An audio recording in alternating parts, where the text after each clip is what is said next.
honor de la aparición. Va a hablar el doctor Campos, que es neurólogo de servicio. Después el jefe del servicio del Centro de Memorias, el doctor Ricardo Allegri. Después el doctor Juan Alberto Olari, que es secretario de la Sociedad Neurológica Argentina y jefe de neurología del Hospital Borda. Y finalmente va a cerrar el doctor Gustavo Seiblever, que es el director de Docencia e Investigación. Bueno, Jorge. Buenas tardes a todos, gracias por la presencia. La idea, veo muchas caras conocidas y que creo que ya me han escuchado. La verdad que debe ser muy pocas veces que la gente me quiere escuchar varias veces, en mi casa seguro no. Así que esta es una de las ocasiones que yo disfruto que por lo menos me quieran escuchar. Vamos a empezar, digamos, con cosas que son, digamos, medio básicas, pero para entender un poco de qué vamos a hablar, en principio, ¿qué es la memoria, no?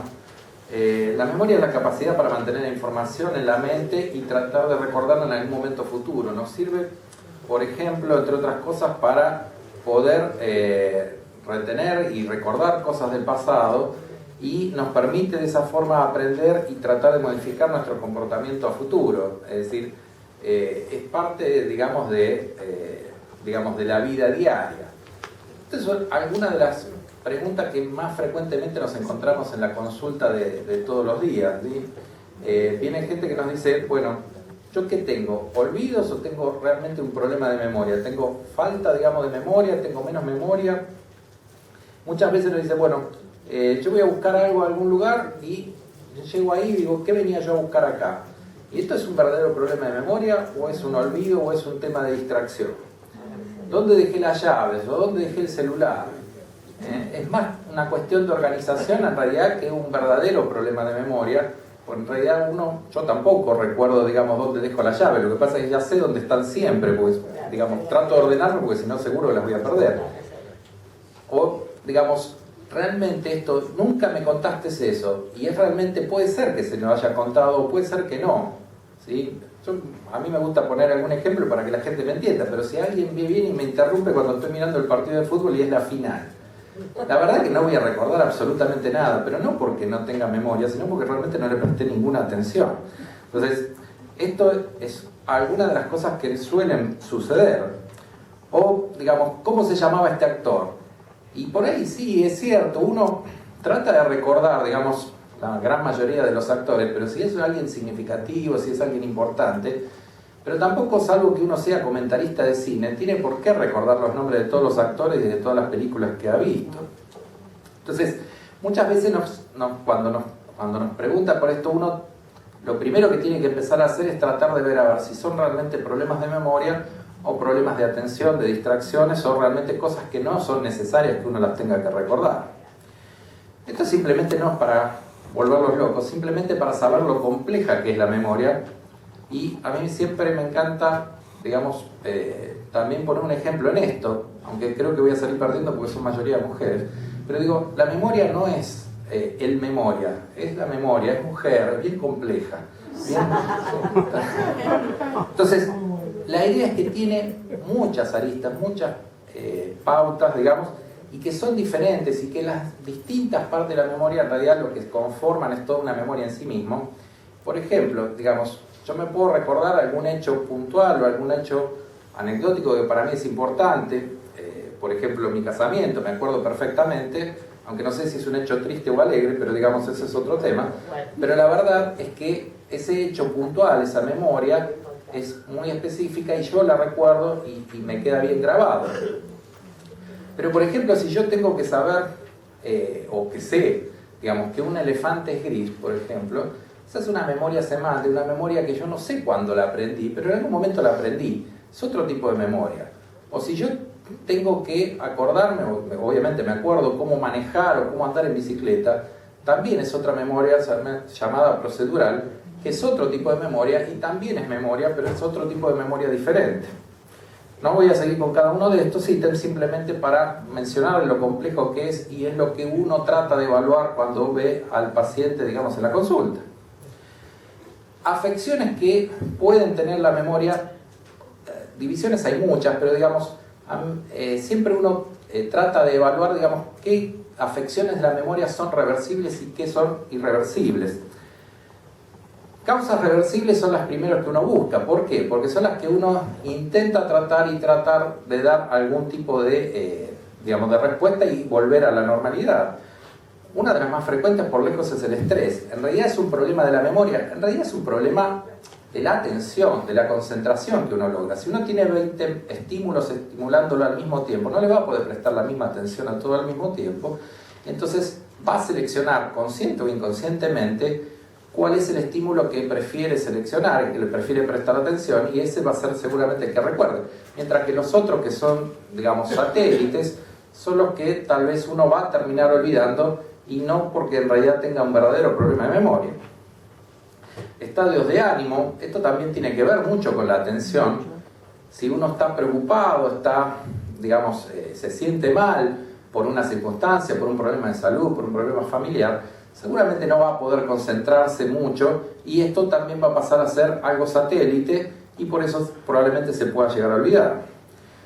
Muchas veces los médicos mismos tenemos participación en esto y utilizamos medicamentos que pueden llegar a ser, digamos, nocivos, que pueden hacer un bien para alguna cosa, pero también pueden generar algún tipo de problema, digamos, en la memoria, y uno tiene que pesquisarlo y buscar, digamos, si esos medicamentos son los que están generando, digamos, el problema, tratar de retirarlos y que todo vuelva a la normalidad. Algunos otros problemas, como por ejemplo los traumatismos de cráneos, accidentes, caídas, etcétera, pueden generar algún trastorno de memoria, no como pasa en las novelas, que habitualmente no recuerdo quién sos, o yo no me acuerdo quién soy, no, ese tipo de problemas no, pero sí pueden tener problemas de memoria que, en la medida que se va desinflamando el cerebro, es decir, cuando se dañó, no suficientemente como para lesionarlo, pero sí que se dañó, que lo inflamó, digamos, y le generó un problema, en el transcurso del tiempo eso puede ir mejorando y volver a ser reversible. Es decir, si hay un daño muy importante y algunas estructuras se dañaron, puede quedar obviamente una causa, digamos, irreversible, no todo por ahí vuelve a su normalidad. Algunas otras causas, como causas metabólicas, algunas infecciones, algunas son reversibles, otras lamentablemente no. Hay algunos tipos de infecciones, digamos, virales, como el virus del herpes, puede generar un daño que, digamos, dejar una secuela muy importante, pero, digamos, si una vez las trata a tiempo, puede generar, digamos, una causa reversible. Hidrocefalia, que es un tratamiento, digamos, merece un tratamiento quirúrgico, y también eso puede volver a su normalidad. Pero cuando hablamos de causa irreversible, obviamente hablamos de las demencias, y las demencias, básicamente, para que se entienda, no es el concepto que por ahí muchos tienen, digamos, de un tema de locura y que lo van a terminar internando donde trabaja el doctor Olari, que es en el Instituto Borda, sino es una causa, digamos, de una pérdida del funcionamiento, un trastorno de la memoria, pero no solamente de la memoria, sino un trastorno de la memoria aparte de otras cosas, que le va a generar un problema suficiente para interferir con lo que es el normal funcionamiento de su vida diaria, es decir, en su trabajo, en su casa, etcétera, etcétera. ¿De dónde viene la enfermedad de Alzheimer? Principalmente, digamos, es la enfermedad más frecuente, digamos, que afecta, entre otras cosas, la memoria. Es, digamos, un problema mayúsculo, digamos, en cuanto a frecuencia, y, digamos, y viene de la descripción que hace este médico alemán hace más de 100 años, que no es un cuadro típico, digamos, el que describió en ese momento, pero ahora sabemos que tiene ciertas características particulares, por ejemplo, una alteración de tipo genética. Si uno ve, digamos, cuál es el crecimiento, digamos, de la frecuencia del Alzheimer, uno ve que es fundamental el tema de la edad. Cuanto uno más años tiene, más chances tiene de tener esta patología, y esa es la principal causa de esta enfermedad, ¿sí? El principal factor de riesgo pasa por la edad. Tener más años significa que uno tiene más riesgo. Estos son datos ya de hace algunos años, pero me gusta poner el gráfico. ¿Por qué? Porque en los países desarrollados, cuando uno ve que hay políticas sanitarias importantes, muchas de estas principales causas de muerte empiezan a tener un descenso, digamos, en su frecuencia y en su número, ¿sí? Por ejemplo, la cantidad de accidentes cerebrovasculares que se producen, digamos, en Estados Unidos, bajó un 18% teniendo una campaña bastante agresiva con el control de los factores de riesgo.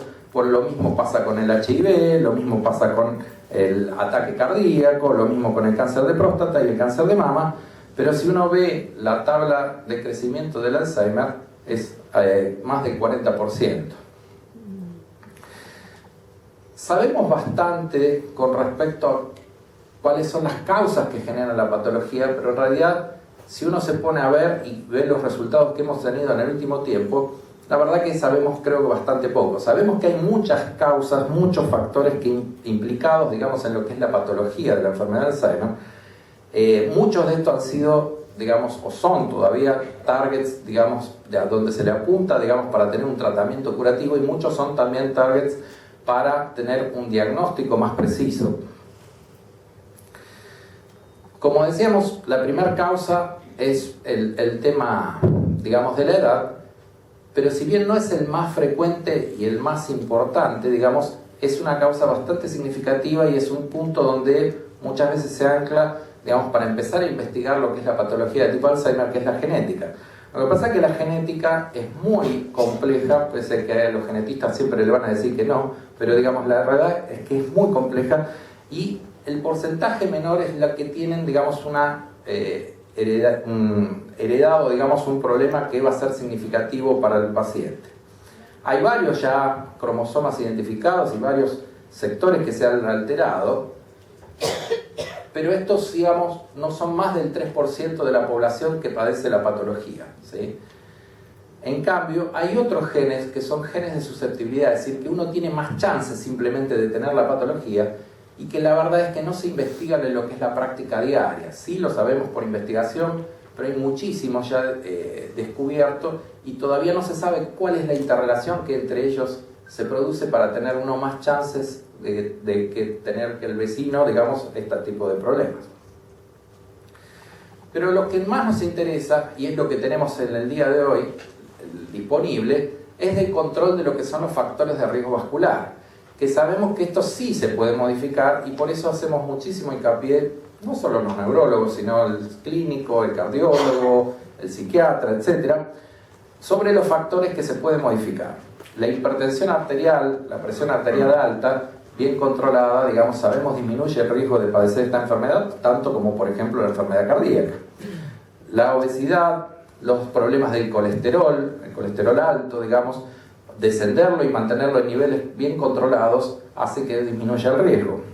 La diabetes, el síndrome metabólico, que implica un poco todo lo que son estos factores, el sedentarismo, no hacer ningún tipo de actividad física, y no refiero a hacer una actividad física intensa, sino una caminata diaria. Obviamente el tabaquismo, y si bien la figura allá arriba, el tema de la educación, que en realidad, digamos, lo que uno hace realmente con el tema de la educación no es prevenir que uno no va a tener Alzheimer, sino mejorar lo que se llama la reserva cognitiva. Es decir, ¿qué sabemos, digamos, de lo que se ha investigado durante muchos años? Que el bajo nivel educativo tiene un mayor riesgo para la enfermedad de Alzheimer y también para los trastornos de tipo vascular. Una menor reserva cerebral, una menor reserva cognitiva tiene un menor desarrollo sináptico, es decir, las neuronas, las conexiones entre las neuronas son menores. Y esto, digamos, lo que hace en realidad retardaría los síntomas. Esto es lo que nosotros llevamos mayor reserva cognitiva, que es igual a mayor conexión de las neuronas, y por eso uno sugiere, digamos, entre los factores protectivos, mantener una mente activa, mantener, digamos, desafíos nuevos para la mente para tratar de prevenir, digamos, de esta forma, si el daño se causa, digamos, tener mayor posibilidades de defenderse durante un tiempo.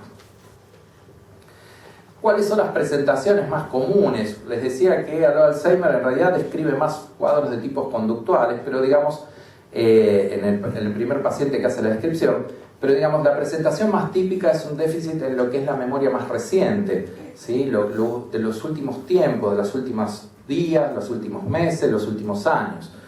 Los pacientes suelen repetir preguntas o frases en conversaciones o olvidan conversaciones recientes, y también tienen mayores dificultades para aprender cosas nuevas, como por ejemplo el uso del celular o el uso de la computadora. Reconozco que yo también tengo algún déficit en este sentido, pero digamos, el déficit cuando me refiero es mucho mayor a lo que uno sospecha de alguien que es normal.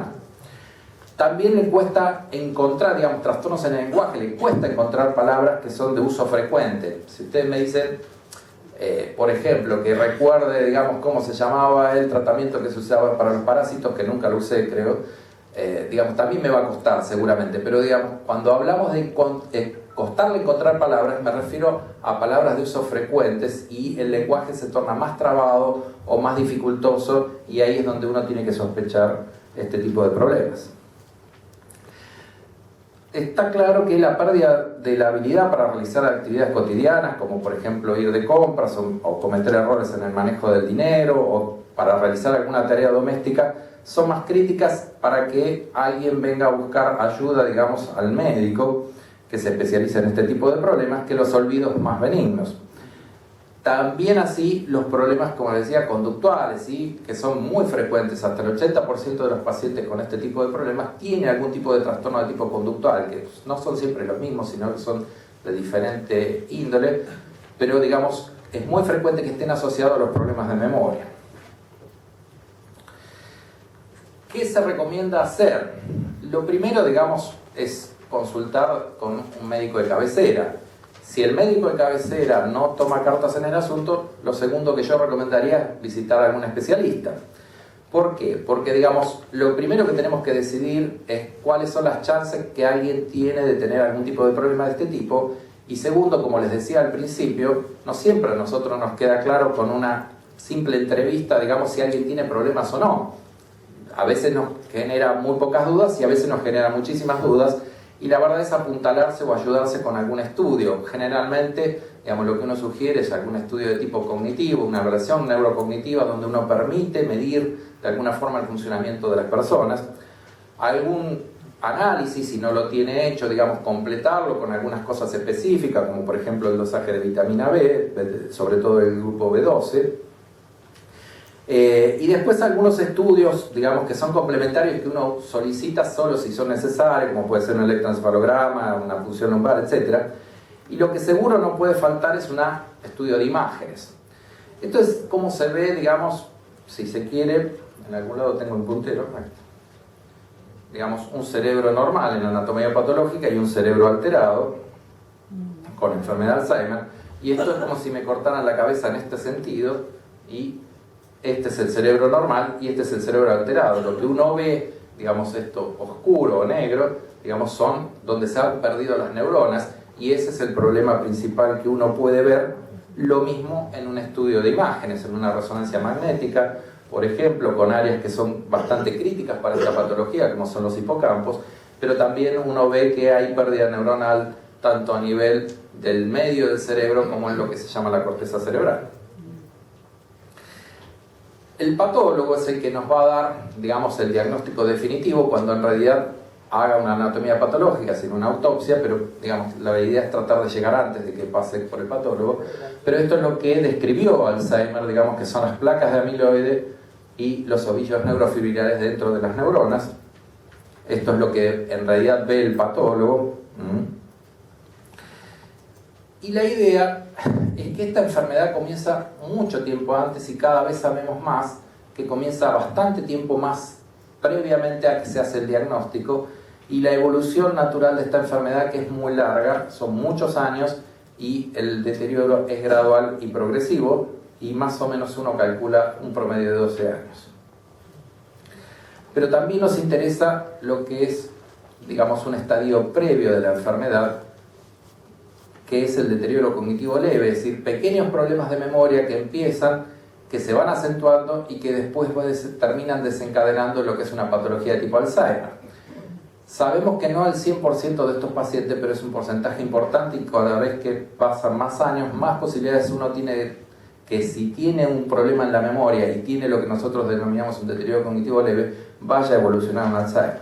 ¿Por qué esto es importante? Porque tener una medida a esta altura, o si es posible antes, va a ser en beneficio, digamos, del paciente y del funcionamiento del paciente. Esto es un poco lo más nuevo que se puede llegar a hacer. Les decía hoy que había bastantes adelantos con lo que es sobre todo el tema del diagnóstico, no tanto así con el tema de los tratamientos, pero digamos, sabemos que hay algunas proteínas que se alteran dentro de las estructuras y que ya se pueden medir de alguna forma, por ejemplo, tomando una muestra de líquido cefalorraquídeo y analizando estas proteínas, y su marcación nos permite tener una sensibilidad mucho mayor en lo que es el diagnóstico, ¿sí? Y también sabemos que se pueden hacer algunas marcaciones en un estudio denominado tomografía por emisión de positrones y que uno puede determinar si tiene más chances el paciente de tener esta patología varios años antes.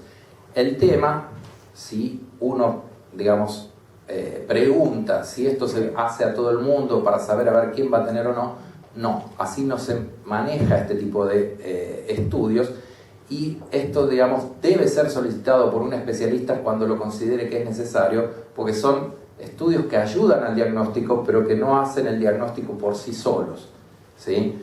Lo que pasa es que si uno tiene dudas o si uno tiene algún planteo diferente, por ejemplo, para establecer un tratamiento o para establecer un nuevo tratamiento, digamos, que pudiera llegar a venir, este tipo de estudios nos facilita y nos ayuda mucho en lo que es el diagnóstico. El tratamiento, simplemente voy a decir 2 palabras. Básicamente lo que uno tenemos hasta ahora son tratar de mejorar lo que es el funcionamiento, la conexión entre las neuronas de distinto tipo. Yo muestro, digamos, un ejemplo, pero simplemente, básicamente a lo que se apunta a esto, pero como les decía, todo lo que está orientado, digamos, al tratamiento, básicamente está en lo preventivo, y esto fundamentalmente para lo sintomático, tanto desde, como les decía, de los problemas de memoria, pero también de los problemas conductuales que son muy frecuentes en esta patología. Simplemente muestro un trabajo que hicimos hace algunos años atrás con lo que es la cápita del PAMI y con lo que algunos, digamos, el grupo de los médicos recetaban para este tipo de patologías. Hay tratamientos que están establecidos como efectivos y como, digamos, tratamientos indicados para esta patología, y hay tratamientos que no tienen ningún tipo de respuesta y algunos que están en duda cuánto es la respuesta. Cuando se hizo este trabajo se vio que aproximadamente el 50% de los pacientes recibieron un tratamiento adecuado y el 50% no recibió un tratamiento adecuado. Esto va en detrimento tanto del paciente y del funcionamiento del paciente y de los medicamentos que está recibiendo el paciente, como también un gasto económico sin ningún tipo de sentido. Entonces, en base a esto, un poco uno plantea, digamos, hacer alguna difusión, no solo, digamos, al público, sino a los médicos, para que los tratamientos sean lo más adecuados posible. Bueno, muchas gracias y al final hacemos preguntas y las dudas que tienen.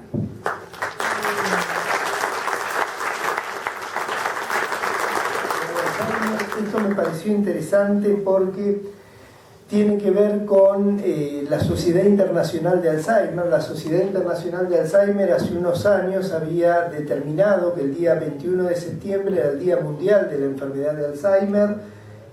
La Sociedad Neurológica hizo desde hace unos años, el doctor Olari, la Semana del Alzheimer, y este año lo que nos encontramos es que la Sociedad de Alzheimer decide que durante el mes de septiembre, todo el mes de septiembre va a ser el mes de la enfermedad de Alzheimer, porque tiene que ver con distintas actividades que se hacen, como vemos, a lo largo del mes y no solo el día 21 de septiembre. Como todavía no es 21 de septiembre, no tenemos la comunicación todos los años. Para el 21 de septiembre la Sociedad Internacional saca una comunicación, un informe anual de qué es lo que sucede con la enfermedad, y el año pasado, por ejemplo, sacó un informe acerca de las políticas de salud que tenían que sacar los gobiernos. Bueno, esto es un poco como nos había comentado Lilia, cómo está organizada la reunión. En realidad, Jorge nos habló sobre la enfermedad de Alzheimer. Yo voy a hablar un poco sobre la parte de prevención, reserva cognitiva y sobre el centro de envejecimiento. Después el doctor Olari nos va a hablar unas palabras sobre el nuevo libro que acabamos de editar sobre enfermedad de Alzheimer, nuevos paradigmas diagnósticos. Y después el doctor Gustavo Seblever, director de la parte de docencia e investigación de FLENI, nos va a hablar de las palabras de cierre. Además aprovecho porque el martes que viene, el 24, hay una reunión en la legislatura, que es una reunión abierta a las 10 de la mañana, en la cual se hace una reunión por lo que tiene que ver con el deterioro cognitivo y la enfermedad de Alzheimer, y en esa oportunidad la legislatura le va a entregar un diploma a Fleni por el desarrollo de la investigación en relación al ADNI, a uno de los proyectos que tiene que ver con toda la parte de marcadores, diagnósticos y es un trabajo multidisciplinario. Yo me hice algunas preguntas que me parecía en estos 20 minutos que podían ser interesantes, algunas preguntas que tienen que ver con cuál es el impacto del problema. Jorge nos mostró cuál es la enfermedad, pero qué implicancia nos está llevando desde el punto de vista social. Después voy a hablar de algo que me parece súper interesante porque es una de las cosas que podemos hacer, actuar sobre un concepto que es la reserva cognitiva. ¿Qué tenemos que hacer para actuar sobre la reserva cognitiva? Y después voy a contar algunas novedades, o sea, sobre qué estamos trabajando y qué vamos a seguir trabajando en el próximo tiempo. En esta diapositiva lo que vemos es uno de los conceptos, problemas o ventajas, en realidad ventajas, entre 1840 y el año 2040. Lo que se ve claramente acá es cómo la expectativa de vida en el mundo sube y prácticamente se duplica. De 45 años en 1840 vamos a cerca de 90 años en el 2040. Y esto hace que muchas enfermedades que han sido enfermedades raras pasen a ser enfermedades de alta frecuencia. Esto, cuando uno lo ve a nivel mundial y ve el número de personas con demencia, en el año 2000 eran 24 millones, para el 2020 se calcula 42 millones, para el 2040 82 millones y para el 2050 115 millones de personas con enfermedad de Alzheimer. Y esto es teniendo el concepto de enfermedad de Alzheimer, demencia, no el concepto de los próximos años, que va a ser de deterioro cognitivo y de demencia. O sea que cuando incluyamos los deterioros cognitivos de tipo Alzheimer, estas cifras van a ser mucho mayores todavía. Esta es una diapositiva que a mí me gusta poner porque muestra el crecimiento que va a haber entre el 2010 y el 2050 en países de altos ingresos, vemos cómo aumenta, y en países de bajos y medianos ingresos. O sea que en países pobres va a haber mucho mayor crecimiento de la enfermedad de países desarrollados. O sea que es una problemática de un impacto muy grande. Los costos en el 2005 eran 315 billones de dólares, en el 2010 está en 422 millones de dólares, billones, ¿no? Y para tener una idea de lo que representa esto, el costo anual, el costo de la demencia está por encima de las facturaciones de lo que es Walmart o Exxon, para tener una implicancia, y está por encima de lo que tiene que ver con economías de países, de distintos países, para tener un impacto. Acá tenemos, por ejemplo, cuál es el costo de demencia comparado, está por debajo de México y Canadá, pero está por encima de Indonesia, Bélgica, o sea, de distintos países tienen una economía que es menos todavía de lo que es el gasto y la inversión que debe ser en este tipo de patologías. O sea que el impacto es enorme y el impacto cada vez se está viviendo más, y ya vamos a ver en la última diapositiva cómo esto es algo que hay que tomar y se está tomando conciencia, pero necesita toda una respuesta desde la salud pública, ¿no? Vamos a bajar de lo macro un poco a lo micro, y a mí me gusta mucho el concepto de la reserva cognitiva porque es un concepto que es positivo. Y me gusta, y si uno se pone en internet y busca el NAN Study, el estudio de las monjas, uno en Google puede entrar en todos los trabajos que se ha hecho en este convento de monjas de Notre Dame en Estados Unidos, en el cual las monjas de muy alta edad, porque son monjas que viven mucho tiempo, han donado su cerebro, y se ha estudiado el cerebro de las monjas, y se ha estudiado el estilo de vida, y se han estudiado los diarios de las monjas, y por ejemplo se encontró que dependiendo, aún con sociedades muy controladas, como es la vida dentro de un convento, las monjas que tenían más actividad, que eran más sociables, que estaban mucho más proactivas hacia la comunidad, tardaban más tiempo en hacer enfermedad de Alzheimer con la misma carga de patología que aquellas monjas que eran cerradas, aburridas, aisladas, que hacían con la misma carga de patología la enfermedad mucho antes. Es súper interesante. Snowden ha publicado cantidad de trabajos y muchos de los trabajos tienen que ver con este concepto de reserva cognitiva. Y el concepto de reserva cognitiva, para que uno lo entienda, tiene que entender primero el concepto de reserva cerebral. Reserva cerebral es como la capacidad intelectual que tenemos todos nosotros. Hay individuos que tienen más capacidad, individuos que tienen menos capacidad. Cuando se produce una lesión, hay un nivel de corte funcional que hace que unos individuos tengan más sufrimiento, más alteraciones que otros. Este es el concepto de reserva cerebral, que es un concepto viejo. El concepto nuevo es el concepto de reserva cognitiva, que Jorge nos nombró en varias de las diapositivas, y que es que dos individuos con el mismo cerebro, con la misma capacidad cerebral, tienen distinta capacidad de reserva cognitiva, o sea, tienen distinta plasticidad para responder ante una agresión. Esto hace, como vemos acá, que la misma lesión con distinta capacidad en un individuo dé sintomatología antes y en otro individuo dé sintomatología después. Esto es lo que explica por qué las monjas que eran más proactivas, más sociables, más dedicadas a la comunidad, con el mismo grado de lesión en el cerebro, tardaban más tiempo que se expresara la enfermedad. Esto no solo se ve en seres humanos, uno puede ver en ratones, los cuales, si uno pone los ratones que uno modifica genéticamente para que depositen la proteína amiloidea, la proteína que tiene que ver con la enfermedad de Alzheimer en relación, si uno lo pone en jaulas divertidas, tienen menos depósitos cerebrales de amiloide. O sea que uno puede demostrar exactamente lo mismo a nivel de otros animales.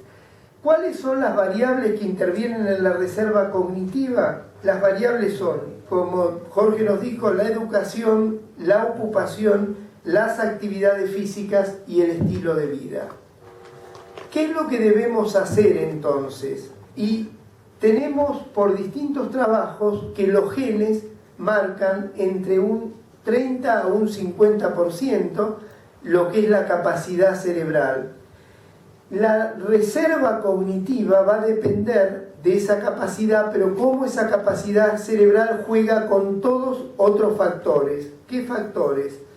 Factores que vienen desde la infancia, de alimentación, estimulación, desde la adolescencia, la escolaridad, desde lo que decía Jorge, el control de factores de riesgo, estrés y ejercicio en la edad adulta, y por supuesto lo que tiene que ver con actividad física, actividad mental y actividad social en la tercera edad. La pregunta es, ¿qué podemos modificar? En realidad no podemos modificar los genes ni podemos controlar el paso del tiempo, esto está claro, pero sí podemos actuar, y esto es lo importante de la reserva cognitiva. En primer lugar, podemos actuar controlando en etapas de adultez, pero a lo largo de toda la vida, lo que son los factores de riesgo vasculares.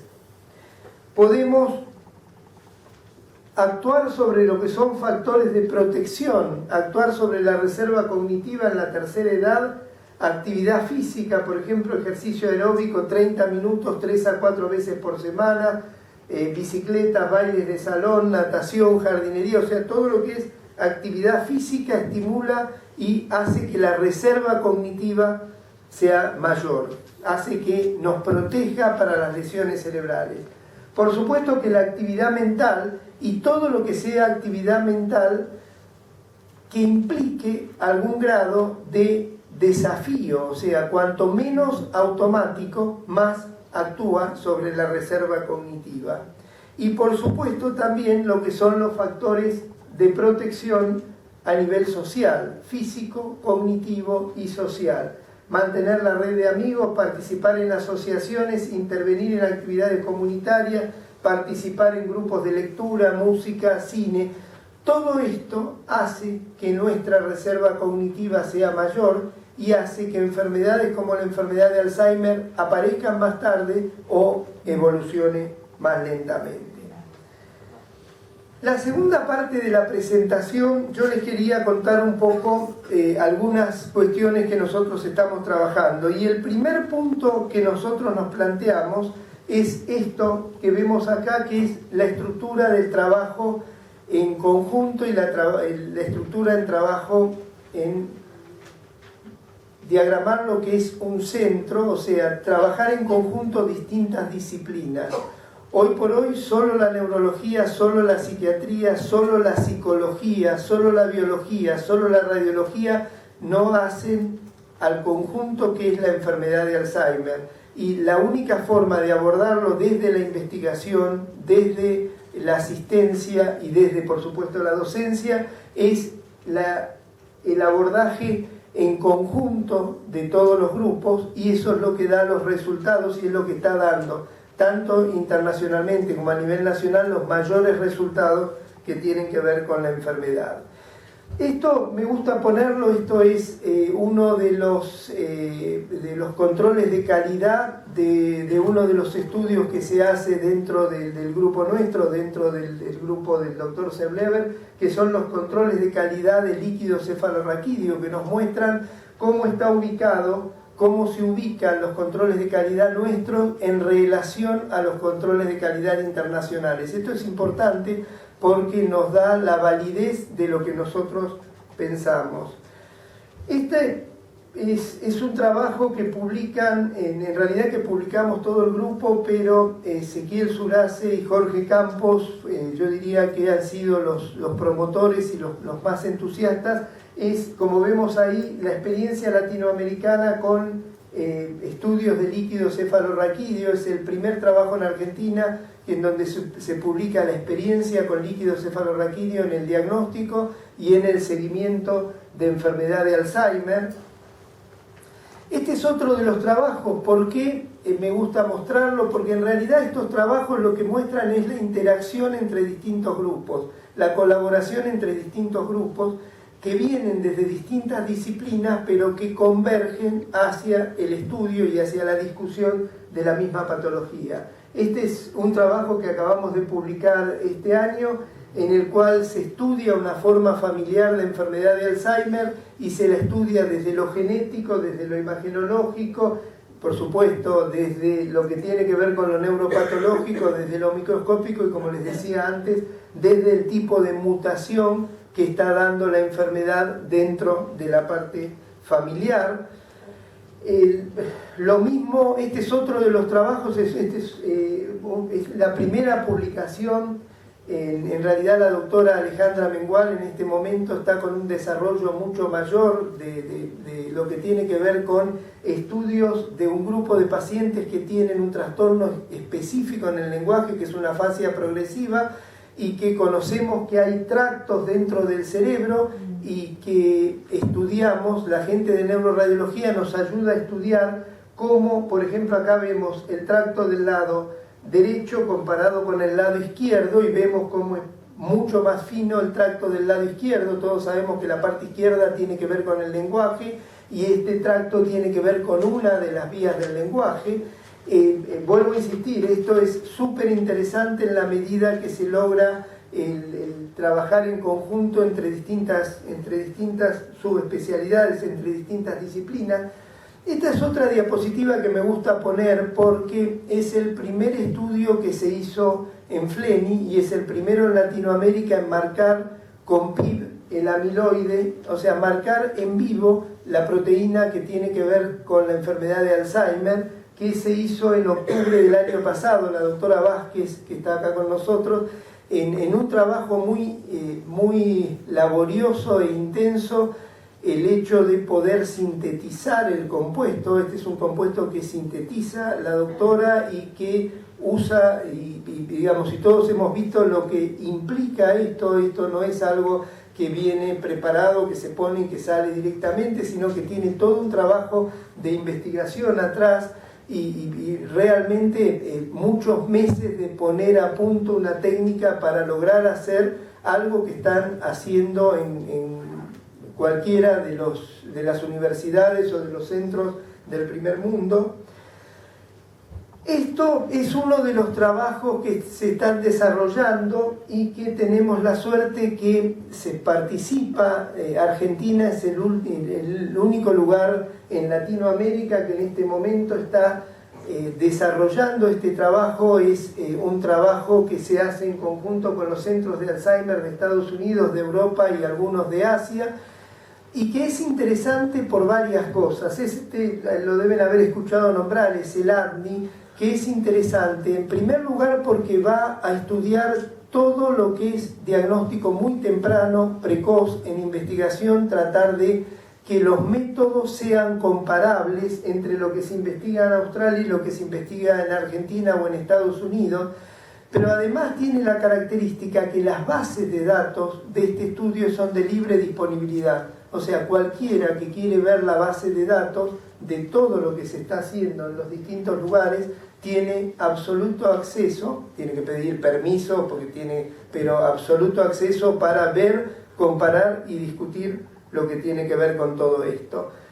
Este es otro de los estudios que en este momento se está empezando a desarrollar, que es el estudio de la parte relacionada a lo que tiene que ver con lo genético. Es un estudio que se está haciendo en Estados Unidos. Como nos decía Jorge, el Alzheimer familiar es bajo, no pasa del 3-4% de los grupos, pero sí es un modelo que es muy importante para estudiar la fisiopatología y para estudiar qué pasa con las medicaciones en la enfermedad. Y este es un grupo que es el grupo DIAN, de herencia autosómica dominante, que estudia específicamente eso, y bueno, que nosotros en este momento estamos empezando a colaborar con ellos. Esto se lo voy a dejar para el doctor Olari porque es el libro que vamos a estar presentando. Las últimas diapositivas, por un lado, yo les quería mostrar, este fue el reporte 2012 de demencia como una prioridad de la salud pública. La Organización Mundial de la Salud y lo que es la Asociación Internacional de Alzheimer sacaron este reporte en el cual discuten y plantean de que todos los gobiernos tienen que tomar esto como un problema y actuar sobre los pacientes, sobre la prevención y sobre el tratamiento y el manejo de toda esta patología. Pero hay algo que me resultó súper interesante ahora en los últimos días de agosto. En realidad esto es en mayo, esto lo acaba de mandar la Sociedad Neurológica, que es el presidente de la Federación Mundial, Vladimir Hachinki, hace un informe para el G8. Y la verdad que yo dije, Hachinki haciendo un informe para el G8, lo mandó la semana pasada. Digo, qué interesante. Miro el informe y habla de la importancia del cerebro, y la importancia... estamos hablando del G8, los 8 países más importantes del mundo reunidos para ver economía, política, todo. Una nota de Hachinki. Entonces me pongo a buscar de qué se trata, qué es lo que está pasando, y aparece otra nota que me resultó súper interesante del 19 de agosto. El 19 de agosto, Cameron, el primer ministro británico, que es el que está manejando el G8, para el G8 de este año pone como una de las problemáticas a discutir en el G8 las demencias. Y este es el comunicado de la Sociedad de Alzheimer en donde describen cómo, o sea, esto va a pasar a ser ya no solo una prioridad de salud pública, sino de las 8 potencias del mundo van a estar discutiendo qué acciones en conjunto se pueden ir tomando con respecto a estas patologías. Bueno, esto es un poco el grupo nuestro. Esto es lo que yo les decía. Creo que lo más interesante es la interacción entre grupos nosotros como grupo y en realidad con otros grupos de Argentina, hace ya un par de meses empezamos a tener interacción para trabajar en conjunto con varias de estas investigaciones, lo cual nos va a potenciar todavía mucho más lo que son los resultados y nos va a permitir tener perfiles de nuestro país, pero además poder comparar con los perfiles y con todas las discusiones internacionales. Bueno, veniste a dar una clase, sí, ¿cuándo? Ahora, bueno, ya voy. Pero cuando suena el teléfono y nos invitan a hablar de algo como presentar un libro, ahí se mueve toda la estantería. Generalmente hay dos motivaciones fundamentales para que a alguien lo inviten para comentar un libro o presentar un libro. Una es política, y eso es terrible, porque hay que hablar bien del libro aunque no nos guste. Y la otra es cuando nos invita un amigo, lo cual también es comprometido, porque uno no puede quedar mal con el amigo. ¿Qué pasa si no nos gusta? Definitivamente, conociendo desde hace tantos años a Ricardo, con quien me una hermosa amistad, conociendo la seriedad científica y el rigor de Gustavo Seblever, no me quedaba ninguna duda de que el libro iba a ser bueno, pero de todas maneras tenía que leerlo. Normalmente uno lo que hace es pasar los ojos por arriba de las hojas rápidamente, pegar una mirada por arriba y después decir algunas pavadas. Debo reconocer que por culpa del doctor Ricardo Allegri casi no duermo, no pude dejar de leer, tuve que leerlo completo y en profundidad. Y esto, quiero aclarar que no tiene nada que ver la amistad con Ricardo, pero definitivamente el libro es extraordinario. Es una pequeña obra de arte por lo siguiente. Es un libro que lo puede usar un concurrente o un residente en formación, lo puede usar un clínico, lo puede usar un psiquiatra, lo puede usar un neurólogo. De alguna manera han conseguido que el ensamblaje de las piezas le dé respuestas a todo el mundo. No importa quién está buscando qué cosa. El que lo lee lo va a encontrar. Hay diferentes niveles de complejidad, hay diferentes niveles de información, pero como cada capítulo tiene la información armada de tal manera que tanto el súper especialista como el aprendiz de brujo lo puede leer y entender, yo creo que eso convierte a este libro en una obra excelente para todo el que lo quiera consultar. Además hay que ser muy valiente en esta época para hacer una obra en papel. Estamos en la época de la obsolescencia ultra rápida, donde la información dura muy poquito y deja de ser útil. También han conseguido con este libro volcar información que va a perdurar durante mucho tiempo, porque es un libro que no se cierra en lo que sería la cresta de la ola, la última cosa que se publicó, que normalmente después en 2 o 3 meses se cae porque otros trabajos demuestran que no era válido el principio. En general es un libro de gran actualidad, que actualiza absolutamente todos los temas, pero los actualiza con toda la información que ya está sólidamente arraigada y que todavía no está al alcance de la masa general de los profesionales médicos, porque es información ultra novedosa, pero todavía no está difundida. Yo tengo el índice del libro porque en realidad el gran problema que enfrento es cómo hago para hablar de cada capítulo si más o menos después tengo que repetir lo mismo de cada capítulo, porque todos son brillantes, todo está muy bien escrito, aún los temas de genética molecular y cosas por el estilo, que para los médicos clínicos en general es lo más cercano al chino, pero como decía Ricardo, como decía Jorge, otro amigo, tenemos que aprender idiomas nuevos porque de lo contrario perdemos reserva cognitiva. Entonces, bueno, estamos aprendiendo algo de genética molecular también.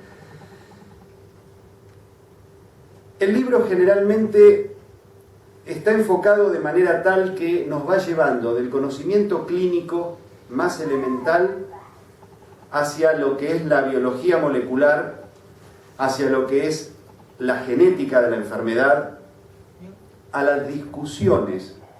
Un excelente capítulo que escribe Ricardo en colaboración, donde discute los nuevos criterios diagnósticos, que es un tema que aún va a dar mucho que hablar. De hecho, en el Congreso de Neurología hay una mesa en la que yo voy a tener que decir si los criterios diagnósticos son útiles o no. porque hay muchos, son nuevos, son excelentes, algunos exigen cierta información que no está al alcance de todos los profesionales médicos. O sea que es interesante que en un libro ya se está anticipando lo que se va a usar probablemente en los próximos 2 o 3 años. Generalmente cuando se publica un libro, el libro trae información de hace 5 años, 4 años, 3 años. Ahora con internet podrá haber información más nueva.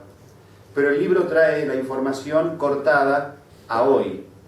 Pocas veces tenemos un libro que nos dé información que va a ser útil hasta dentro de 2 o 3 años quizás, probablemente no mucho más, como viene la ciencia, pero calculo que ahí saldrá la segunda edición.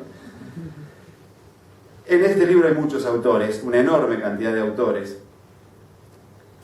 Uno de los capítulos finales, donde escribe nuestro amigo Jorge Campos, es una pequeña joyita donde desarrolla un algoritmo diagnóstico, o sea, una secuencia de cómo pensar la enfermedad para poder llegar a un diagnóstico. Algo que quizás para un experto sea elemental, pero que yo creo que puede ser utilísimo para muchos médicos que no son expertos. Ricardo no lo dijo, pero se viene la era de la discusión entre qué es un experto. Había leído yo una definición que no va a ser la que se va a utilizar, que decía que un especialista es aquella persona que es capaz de resolver un problema de su incumbencia. El experto es el que conoce la respuesta de antemano. Yo creo que este es un libro escrito por expertos. ¿Qué puedo decir de Silvia Vázquez? ¿Qué puedo decir de Gustavo Seblever? ¿Qué puedo decir de Miguel Riudavets? ¿Qué puedo decir de todos los amigos que escriben acá? Liliana sabe, creo que hace años que nos conocemos, desde la época en que yo venía a ver tomografías con Marcelo Bertier. Pablo Bagnati. Yo creo que no puedo hacer nombres sin ser injusto. Recomiendo profundamente el libro y yo creo, insisto en esto, que es una pequeña joya que va a dar mucho que hablar en el futuro. Yo te agradezco la invitación para presentarlo, Ricardo, Jorge, Gustavo, gracias.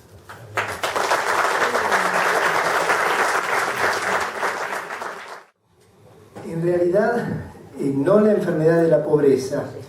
Lo que está claro es que en la medida que tenemos menos estímulos, tenemos más chances de desarrollarlo y desarrollarlo antes. En trabajos epidemiológicos, los que han demostrado que el menor nivel cultural tenía que ver con mayor cantidad mayor prevalencia, es el grupo de Nitrini en Brasil, que ellos trabajaron con niveles muy bajos desde el punto de vista cultural y se encontraron que la prevalencia era mayor que en zonas que tenían niveles socioculturales más altos. De todas formas, cuando uno compara entre la mayor parte de los países, si uno habla solo de Alzheimer, es bastante comparable lo que sucede en la mayor parte de los países. El punto es que hay muchos factores que a veces se suman, como son los factores vasculares, que en los niveles socioculturales más bajos no se controlan y hacen que haya mucho más enfermedad cerebrovascular y haya mucho más complicaciones. Entonces, ese es el planteo. ¿Puedo hacerte una pregunta? Sí. No sé si me ubicás. Soy Verónica Porter, me trataste allá por el 2000. Muchos años. ¿Te acordás de mí? Sí. Ah, bueno, me alegro. Bueno, me voy a curar, doctor. o sea, dentro de las cosas que he adquirido, por ejemplo, ¿sí? Adquirir mucha más memoria, mucha más... Bueno, si quieren les cuento. Estuve en intoxicación con monóxido de carbono y aparecí desmayada, muerta, no sabía ni nombre, ni nada. Solo me acordaba de lo que son mis hobbies, que eran el inglés y la música, y estuve muchos años ahí en rehabilitación, con musicoterapia, psicopedagogía, etc. La cuestión es que muchas de las palabras, de las cosas y demás, se me acuerdan. De vos no sé si sos alegre o taragano, así me queda. Pero sé que yo estaba con alegre y taragano. Y entre las cosas que me quedaron como secuelas está mi desinhibición, ¿sí? Que es una de las secuelas que tengo, más allá de la memoria, de la conducta. infantil, ¿sí? Doctor, ¿me voy a curar un día? Verónica, cuando uno está en una conferencia es difícil hablar de casos puntuales. En general trata de hablar de preguntas generales. Sí. La pregunta es que en realidad siempre se la formulo, que se ha avanzado mucho en materia de diagnóstico, se ha avanzado en materia de remedios, no solo la parte de estímulo externo, sino, digamos, la parte bioquímica o...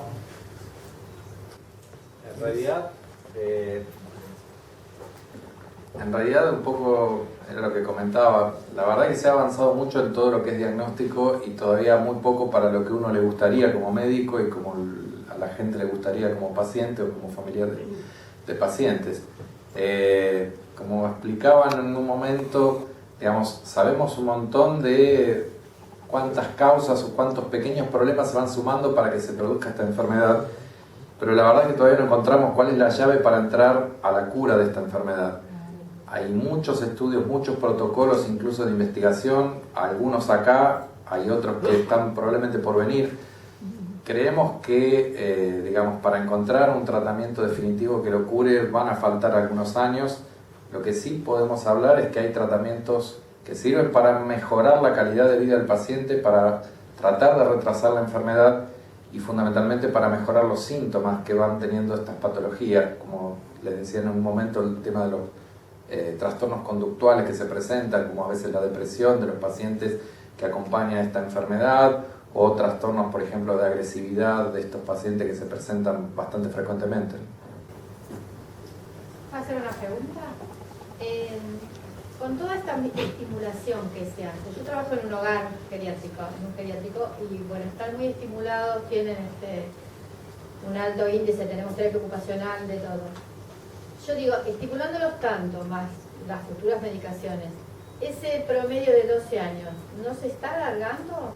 Sí, obviamente, digamos, insisto, yo creo que lo que estás haciendo es, digamos, mejorarle la calidad de vida y en eso está fantástico. Digamos, yo no sé si, esto es muy difícil de responder, pero digamos, estamos dándole digamos, alargar la cantidad de años, ¿nos mejora, digamos, que el paciente viva pobremente o nos mejora? Es una cuestión filosófica y ética que nos supera para esta charla, pero la verdad es que yo creo que todo lo que podemos hacer, tanto en tratamiento farmacológico como no farmacológico, digamos, mejorarle la calidad de vida tanto al paciente como el funcionamiento integral con la familia cuando están en su casa y en el hogar, cuando están en el hogar con el resto de los pares, es lo mejor que podemos hacer en el día de hoy. Yo quisiera preguntar, para averiguar lo más simple, digamos, por lo que veo, es la resonancia magnética. No. Lo primero que uno tiene que hacer es primero consultar con el médico. No, sí. Lo segundo es que el médico, si es posible, el clínico y si no el especialista, decida cuáles son los mejores estudios que usted merece que se haga. Yo, digamos, di un pantallazo, pero es una charla informal, digamos, y entiéndame que, digamos, dentro de todas las cosas que podemos hacer, es ideal que el médico sea el que seleccione qué estudio le conviene a cada paciente, no hacer un tachar cruces simplemente. ¿No es la primera o la resonancia magnética? La verdad, nosotros la pedimos muy frecuentemente, pero si usted me dice solamente con la resonancia hacemos diagnóstico, no. ¿Y qué son los estudios de líquido cefalorraquídeo? ¿Cómo se hace eso? Es un poco, digamos, lo último que se está haciendo y eso es lo que les decía hoy. No se hace ese estudio a todo el mundo y tiene que ser muy bien seleccionado a quién se le va a pedir y para qué se le va a pedir y cuál es la información que se le va a transmitir al paciente con respecto a eso. ¿De dónde se saca el estudio? Se saca de la espalda y es muy parecido, si se quiere, a lo que es una aplicación peridural, sí, pero no se le aplica nada, sino que se saca una muestra. Gracias. Quería hacer una pregunta. De todos los síntomas, o no sé cómo llamarlos, que se han presentado en pantalla refiriéndose no precisamente digamos, a lo irreversible, sino a lo reversible. Lo que se aconseja hacer y dejar de hacer, ¿es solo para detener la enfermedad o se puede recuperar lo perdido? Con todo lo que indican hacer. El objetivo más importante es que la enfermedad vaya lo más lento posible. Y uno tiene todas las herramientas para trabajar sobre eso. Ese es el objetivo que uno se plantea.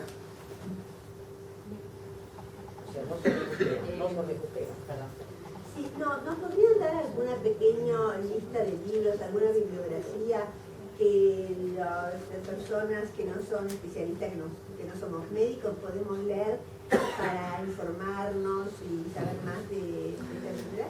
Por un lado, lo que se puede hacer es contactar a la gente de ALMA, que ellos tienen bibliografía en español que tiene que ver, bibliografía para familiares, bibliografía general. Después, el otro libro, hay dos libros más que ahora recuerdo para familiares. Uno es el libro de Pablo Bagnati, que está dirigido a familiares, y hay otro libro del italiano que también están dirigidos a familiares. Si después me dejan, yo les paso las características de cada uno.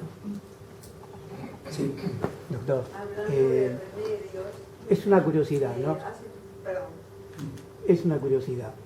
Esta enfermedad, en sus estadios primarios, cuando recién se instala, ¿actúa sobre el centro del sueño? Es decir, ¿lo altera o la persona esa parte no la altera? En principio. Porque hablamos de memoria, ¿no? Sí. En principio no tiene una interacción importante en el sueño, digamos. Se puede dar la alteración del sueño dentro de otro tipo de problemas. Un poco como lo explicaba recién, uno tiene que ver cada caso en particular, digamos, si puede haber algún tipo de compromiso por eso o por alguna otra causa. Es una de las cosas que habitualmente en el consultorio preguntamos, cómo duerme el paciente para ver a ver si hay alguna causa que lo puede estar perturbando. Pero si uno va a buscar específicamente por esta patología, no. ¿Ya? Hablando de remedios, hace poco salió una noticia sobre que se estaba estudiando adormecer el gen del Down.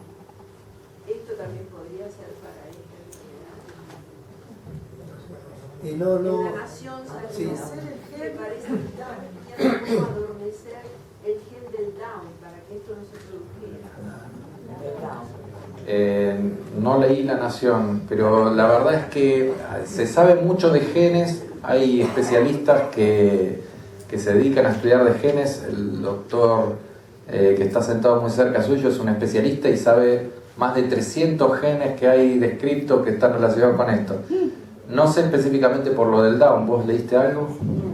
Debe ser por APP. Por APP. A ver. Que no es el gen del Down. No. Claro, yo hablé como una... No, es que cuando uno lee el diario a veces lee el gen D y hay que tener mucho cuidado. El gen D por lo general no existe.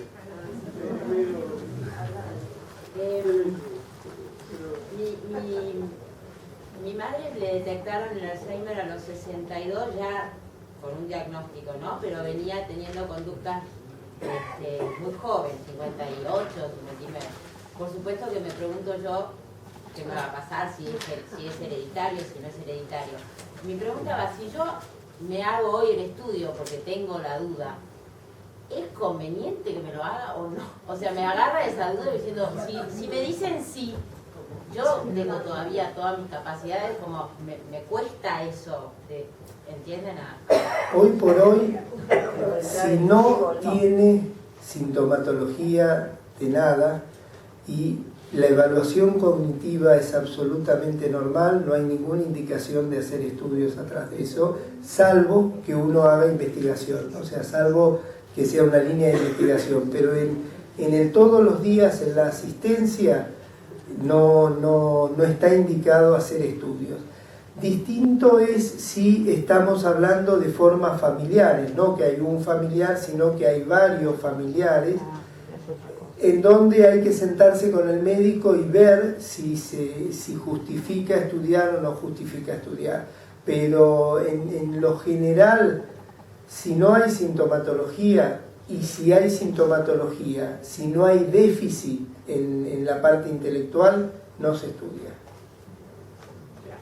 ¿Hay alguna conexión, aunque sea lejana, digamos, en los factores que ustedes relataron entre el Alzheimer y el Parkinson? Hay una hipótesis que podría tener algún tipo de relación, digamos, por el funcionamiento, digamos, o por la línea de cómo evolucionan las enfermedades. En realidad, si uno los ve actualmente, no es que tiene una relación directa, pero hay hipótesis, esto que sabemos varias cosas, pero que hay muchas que todavía no sabemos bien cómo se integran o cómo funcionan. Un poco por ese lado creo que pasa el tema. Ustedes mostraron un gráfico donde estaba la relación de edad en la relación de enfermos. ¿Es cada 100 unidades? No es por el tema de las unidades, sino, digamos, simplemente la idea del gráfico era mostrar que si uno tiene alrededor de 65 o 70 años, uno tiene aproximadamente un 3% de personas que tienen patología. En cambio, si uno tiene alrededor de 85 o 90 años, hasta casi un 40% de las personas esas van a tener esta patología. Es un problema de longevidad, entonces, en ese caso. Bueno, por eso decíamos que es la principal causa de la patología, digamos. Si uno busca cuál es la principal causa o la principal problema, digamos, para contraer esta enfermedad, es cumplir años. No es la única, pero... A ver, hay que cumplir más años. De los varios aspectos, digamos, que puede generar esta enfermedad, yo haría, en mi caso, digamos, una primera reserva en dos aspectos fundamentales. Uno de que tiene que ver con la memoria, y fundamentalmente la memoria inmediata, y el hecho de aquello que no escribí no existe, y por lo tanto, digamos, seguro que si no lo escribí me lo olvido, pero también me olvido lo que acabo de hacer, y probablemente busque volver a repetirlo cuando en realidad ya lo había hecho. Con esto me cuesta, pero voy con mi vida. Ahora, a su vez, lo que muchas veces, digamos, me extraña es que cuando la cosa no pasa por la memoria, sino que pasa por el razonamiento, la discusión, digamos, el trabajo intelectual, yo no me siento tan débil como me siento con la memoria. Digamos, como que ahí juegan dos capacidades diferentes. No vamos a hablar específicamente de casos puntuales. Yo obviamente sí conozco el tuyo porque lamentablemente soy tu médico. Vos me elegiste, es tu problema, querido. Pero la verdad es que no quiero hablar específicamente. Como cosa personal. No, yo sé, te entiendo perfectamente. El tema sí, por eso cuando uno habla de memoria, por ahí lo privilegia porque es lo más significativo, lo más inicial, etc. Cuando uno habla de demencia tipo Alzheimer, en realidad está hablando de otro tipo de problemas que sí ya involucran no solo la memoria, sino que involucra todo lo que es el razonamiento, el lenguaje, todas las demás funciones. Pero digamos, por eso, digamos, uno siempre hace mucho hincapié en todo lo que es la memoria, básicamente porque es lo más inicial y lo más frecuente, lo más fuerte, lo más importante, si se quiere, por lo menos inicialmente. Pero hay un proceso evolutivo. Pero en la evolución se alteran otras cosas. Sí. Gracias por todas las preguntas. Al doctor Seblever para las palabras de cierre. Bueno, primero, gracias a todos por haber venido. Y esto es más que la presentación de un libro, lo trasciende, también es más que una charla a la comunidad, porque nosotros tenemos que hacer un pacto con ustedes. Y eso probablemente es lo más importante que podamos decir hoy. Esta sociedad, la sociedad planetaria, la sociedad humana, por primera vez en la historia de la humanidad, por primera vez, es una sociedad gerontológica. Nunca antes existió esto en la historia de la humanidad. Tuvimos un simposio hace unos meses con la gente canadiense del programa de envejecimiento. Nos dieron un dato que a mí me impresionó mucho y que lo quiero compartir con ustedes. Si nosotros tomamos todas las personas desde hace 10.000 años, desde que empezó, digamos, el Homo sapiens sapiens, que superaron los 65 años, todos los que superaron los 65 años desde hace 10.000 años, 2/3 son coetáneos, ¿no? Viven hoy con nosotros. En el 2/3. O sea, de todos aquellos que superaron los 65 años. O sea que por primera vez en la historia nosotros tenemos una sociedad que en un punto, si quieren, gerontológica o geriátrica, y eso no ocurrió nunca. Y es un grupo que tiene necesidades especiales, tiene responsabilidades especiales y que habitualmente está en buen estado de salud. a diferencia de lo que ocurría hace 100 años o hace 200 años, donde una persona de 65 años era completamente diferente. Aparece el bisabuelo en la estructura familiar, que era raro, y el bisabuelo hace de abuelo porque el abuelo trabaja. Entonces, en un punto, nos estamos encontrando socialmente con algo que no existió nunca en la historia de la humanidad. Y acá aparece una de las preguntas que nosotros siempre nos hacemos, que es: ¿existe el envejecimiento exitoso? O si todos vivimos lo suficiente, todos vamos a tener la enfermedad de Alzheimer. Y no tenemos respuesta a eso, aunque sí tenemos todos muchos casos de gente de edad muy avanzada y que hace una vida productiva, social, importante, desde algunos casos extremos como Carnie Meyer, el arquitecto que hizo Brasilia, que murió a los 104 años y trabajaba perfectamente, y hay muchos, estoy seguro que ustedes conocen. Y si uno mira los cerebros, yo soy patólogo, la verdad que muchas de las cosas de la enfermedad de Alzheimer también están presentes, las mismas lesiones o sustancias, en aquellas personas que envejecieron normalmente y que hasta eran activas y cognitivamente normales o casi normales. O sea que hay una superposición a veces entre lo que es la enfermedad de Alzheimer, por lo menos vista al microscopio, y lo que es el envejecimiento normal. O sea, no todos terminamos con Alzheimer. Exactamente. A los 100 años. Exactamente. ¿Por qué? Porque nuestro cerebro tiene la reserva cognitiva, la capacidad cognitiva, lo que fuera como para tolerar cierta lesión sin que eso le implique mucha alteración en la vida cotidiana. Y esto para nosotros es muy importante. ¿Cuál es nuestra responsabilidad específica e indelegable? Además de atender a los pacientes lo mejor que podemos y tratar de curarlos o aliviarlos en lo posible, es generar información sobre esta enfermedad. Esa es una responsabilidad que es indelegable. Claro, y lo que les contó el ADNI, el DIAN, todos estos programas, son programas planetarios, programas de la época de la globalidad, donde todos estamos trabajando en el mundo, decenas o cientos de hospitales, juntando datos, compartiéndolos con todo el mundo, para poder entender mejor. Y quizá uno de los aspectos es que se están tratando demasiado tarde las enfermedades, la enfermedad de Alzheimer, y que tenemos que tratarla antes, donde tenemos cerebro para preservar. Y estamos juntando información, todavía no estamos autorizados para hacerlo, pero probablemente podamos dilucidar esta pregunta e identificar un grupo de pacientes que sabemos que van a evolucionar y para poder tratarlos mucho antes de lo que se trata. Hoy estamos convencidos que la enfermedad empieza mucho antes de lo que la vemos los médicos, mucho antes, puede ser 10 o hasta 20 años. Pero ¿cómo conoce que va a Esa es la pregunta. Esa es la pregunta que, por ejemplo, el ADNI es la que quiere resolver. ¿Qué combinación de elementos, qué elementos o combinación de elementos predicen que un paciente va a tener enfermedad de Alzheimer o va a evolucionar de su trastorno progresivo a la enfermedad de Alzheimer? Y quizá la próxima reunión que tengamos dentro de unos años, o para el año que viene, hay alguna cosa más que les quiero decir. Si nosotros tomamos las grandes enfermedades o los grandes momentos de las enfermedades de la raza humana, y les voy a tomar solamente 3 ejemplos. La tuberculosis, que era del siglo XIX, la poliomielitis de la primera parte del siglo XX y el SIDA en la segunda parte del siglo XX. Enfermedades tremendas, pandemias, con una enorme carga de enfermedad y con trastornos tremendos, que nos pusieron frente a algunos de los aspectos más críticos de la humanidad. Y que estas enfermedades no eran solamente el bacilo o el virus, también eran la pobreza, también era la discriminación, también eran aquellos aspectos de la sociedad peores, si se quieren ustedes, en relación a la enfermedad. Y también pasa con esta enfermedad. También pasa con esta enfermedad que nosotros no solamente tenemos que luchar contra los aspectos de las lesiones que conocemos, identificamos, no solamente tenemos que hacer la rehabilitación, no solamente los tratamientos, sino hay aspectos de la propia sociedad, que no somos solamente los médicos.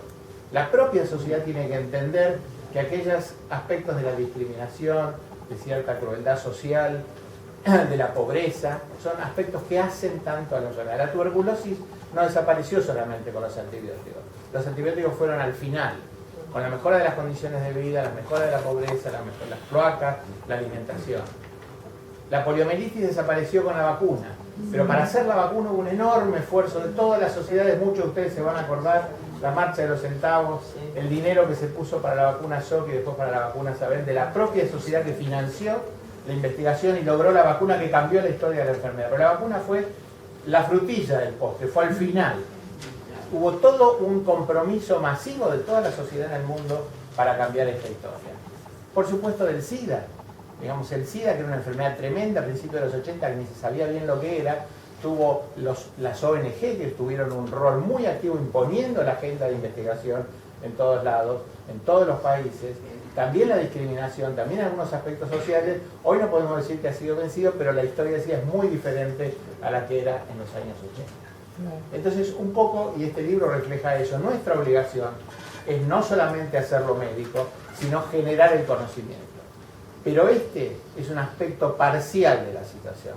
Digamos, nosotros el mensaje por ahí final de esta jornada, y también de nuestro libro y de lo que hacemos cotidianamente, es que nosotros los necesitamos a ustedes.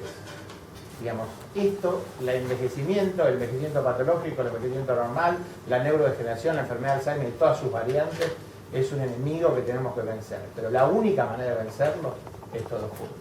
No existe otra. Gracias por haber venido.